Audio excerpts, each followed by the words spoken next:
England ৬৬ সালের পর থেকে কখনো টুর্নামেন্ট জেতেনি, কোনো জার্মানকে নিজেদের কোচ বানায় না।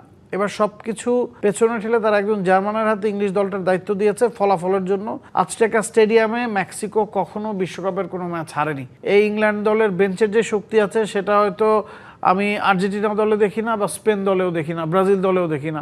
মেক্সিকো ৪টা ম্যাচ খেলেছে, ৪টা ম্যাচের ৪টায় জিতেছে, কোনো গোল হজম করেনি, প্রতিটাতে ক্লিনশিট। চারজন কোচ তারা আসলে কতটা আন্ডার প্রেসারে থাকেন এবং তাদের যে দায়িত্বটা আসলে দলকে মানে একেবারে এক ছাতার নিচে রাখা কার জন্য সবচেয়ে বেশি চ্যালেঞ্জ আপনি এ পর্যন্ত দেখলেন কিংবা মনে হলো?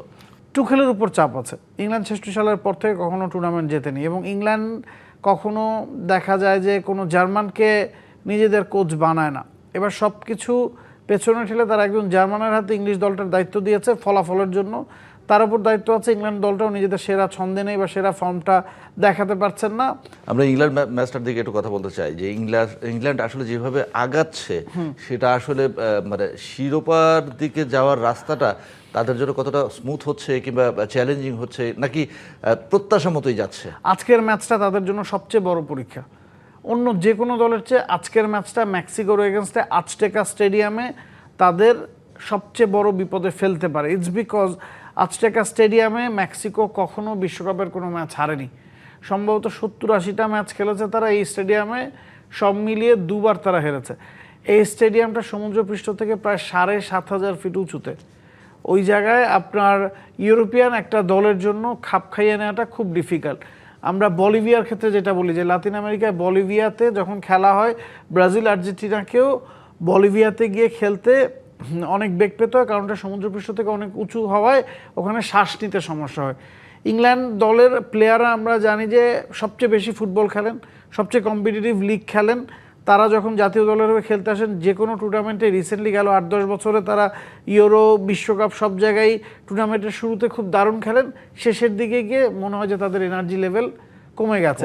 এবার ওইটা সবচেয়ে বড় পরীক্ষা এই ম্যাচে হবে, কারণ এইখানে মেক্সিকোর রেকর্ড আউটস্ট্যান্ডিং এবং সমুদ্রপৃষ্ঠ থেকে প্রায় ৭,৫০০ ফিট উঁচুতে হওয়ায় এখানে আপনার বেশ সমস্যায় পড়তে হতে পারে ইংল্যান্ড দলকে। এবং ইংল্যান্ডকে আমেরিকা থেকে ট্রাভেল করতে হয়েছে, হোটেলের কিছু সমস্যা হয়েছে, মানিয়ে নিতে সমস্যা হচ্ছে, এগুলো বিভিন্ন তথ্য কিন্তু আমরা মিডিয়াতে দেখছি। সব মিলিয়ে আবহাওয়াটা খুব একটা সুবিধার মনে হচ্ছে না। কিন্তু এই ইংল্যান্ড দলকে একটু ডিফারেন্ট বোধহয় মনে হচ্ছে। সামনে Thomas টুকেল, then Harry Kane, then Jude Bellingham and brothers, সব মিলিয়ে এই লাইন আপটা আসলে কেমন দেখেন আপনি? মানে আপনি মাঠের ফুটবলারদের কথা যদি বলেন, এই England one of the favourite. এই ইংল্যান্ড দলের বেঞ্চের যে শক্তি আছে সেটা হয়তো আমি আর্জেন্টিনা দলে দেখি না, বা স্পেন দলেও দেখি না, ব্রাজিল দলেও দেখি না। আমাদের উঠে দাঁড়াতে হবে।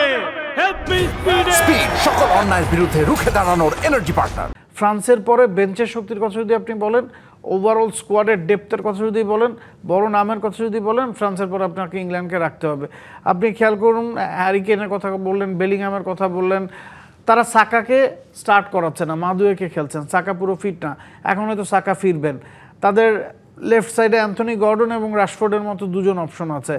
আপনি যদি বেলিংহামকে উঠিয়ে নেন, রজার্সকে আপনি খেলাতে পারছেন, ডেকলান রাইস আছেন, এলিয়ট অ্যান্ডারসন আছেন, দুজনের ট্রান্সফার মার্কেট ভ্যালু ১০০ মিলিয়নের উপর। বেলিংহামেরও তাই, হ্যারি কেইনেরও তাই, সাকারও তাই। গর্ডনকে নেওয়া হয়েছে বার্সেলোনা, সেটাও ৮০ মিলিয়নে। তো এই দলটাতে সুপারস্টারের ছড়াছড়ি দল হয়ে তারা এখন পর্যন্ত খেলছে। বিপদে পড়েও ইংল্যান্ড যেভাবে হ্যারি কেইনে ভর করে গেল ম্যাচটাতে পার পেয়েছে, আমার কাছে মনে হয় দে আর অন আ রাইট ট্র্যাক। মেক্সিকোর ওই কন্ডিশন থেকে যদি তারা বেরিয়ে আসতে পারে, দে ক্যান গো ফার্দার। একটু মেক্সিকোর দিকে যেতে চাই। মেক্সিকোর অতীতে ফুটবল ইতিহাসও বেশ সমৃদ্ধ, এবং মেক্সিকো ওই কোথাও গিয়ে কোথায় মানে শেষ পর্যন্ত গিয়ে একটা খেই হারায়, সেখান থেকে আসলে ব্যাকফুটে চলে আসে। এই মেক্সিকোকে আসলে কতদূর দেখেন আপনি? এই টুর্নামেন্টে মেক্সিকো এখনো পর্যন্ত কোনো গোল হজম করেনি, সেটাই কিন্তু বলে দেয় যে মেক্সিকোর অবস্থা কোন জায়গায়।